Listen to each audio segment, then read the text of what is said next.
Now I was 12 years old, and I had just gotten my hunting license the previous summer.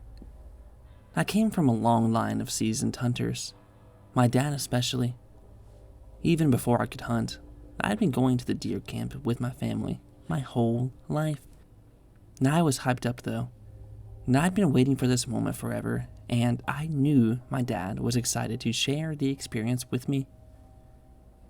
It was the first day of opening weekend, and me and my father got up probably around 3:30. We ate breakfast, got geared up, and set out for the stand.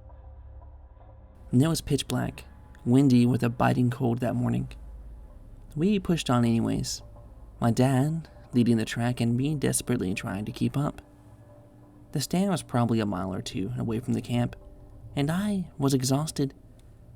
The stand was well up in the air, and we had to climb a ladder to get to it. It was pretty nice though, at least for a hunting stand. It was a little box just big enough for 2 people. Waist-high walls on the 3 sides the entrance wasn't on, and it had a roof, so we were living lavishly by hunting standards. We got set up and then we sat, and waited and waited and waited some more. And then we heard it. It had to have been far away still at this point, but just hearing it sent a shiver down my spine. It sounded like a distorted woman, screaming in agonizing pain far off in the distance, elongated as it echoed through the forest. I was terrified for sure, but I wanted to look tough for my dad, so I tried not to show it. He, however, saw straight through me and put his arm around my shoulder and told me, "It's all right, buddy. It's just a bobcat. They sound just like a woman screaming when they get feisty. Creepy as hell, but they won't bother us." I nodded and started to relax. After all, he's a seasoned hunter. He had seen it all. A couple minutes went by, and everything seemed normal again.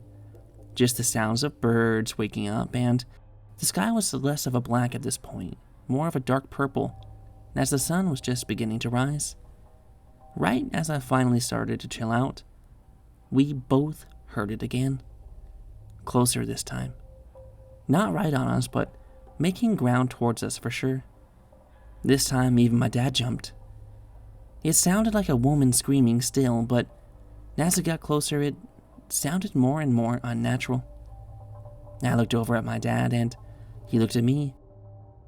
"It's probably hunting something, just like us, right?" he said, still trying to make me believe it was a bobcat. He went as far as to try and laugh it off, but even at 12 years old, I knew he was bullshitting me. We both went back to sitting and waited, but the silence was tense. Looking back now, he was definitely as freaked out as I was at that point. Maybe another half hour went by, and the sun was up enough to provide enough light to see figures and shapes in the woods, but not quite the details. I sat there, totally on edge. Every sound was unnerving, giving me goosebumps. That's when it really hit the fan. We heard the scream again, but now it was all around us. It was loud, shrill, and ear-piercing. There was still a resemblance of a woman's scream, but it was much more beastly and unnatural. Whatever it was right next to us. I tried to hide, to bury my face in my dad's side as tears were welling in my eyes, but at the sound of the scream, he stood up and shouldered his rifle.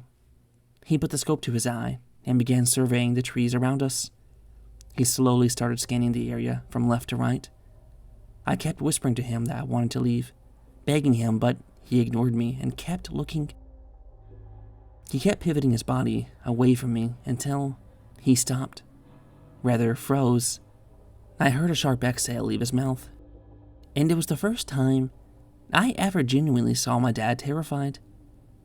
I wanted to ask what he saw, but I didn't want whatever was out there to hear me. I watched him flick the safety on his gun. His hand was shaking while he did it. I watched as his finger moved to the trigger, and he took a shaky breath. Right before he pulled the trigger, Branches snapped in the direction he was aiming, and he quickly stumbled and fell backwards. "Dad, what was it? What's out there?" I whispered through my tears. He ignored me, quickly shouldering his gun and looking back where he had been before. He searched the area for a bit, mumbling curse words under his quivering breath. He lowered his gun and hung it over his shoulder with a strap. He looked at me, trying to be calm, as not to scare me more, but I could see right through him. He put his hands on my shoulders. "Now I'm going to climb down first, son. Then you follow, and we're going back to the camp." He tried to be reassuring, but the terror in his voice was piercing right through. "Dad, I don't want to go down there," I cried softly. "Hey, it's going to be okay. I promise." He smiled. "Just follow me and we'll get back." "Okay," I responded, sniffling. He nodded and began climbing down the ladder. Once he got to the bottom, he shouldered his gun and scanned the tree line again, pausing where he had been aiming before. He lowered his gun and waved me down. I climbed down as fast as I could. Once I got to the bottom, he picked me up and ran. He ran the whole 2 miles back to the camp, carrying me, and never stopped. When we got back, he put me down in the cabin and locked the door behind us. He turned around from the door, and we stood face to face. Through tears, I asked him, "Dad, what was out there?" He looked at me. His face was still colorless. He didn't answer me, though.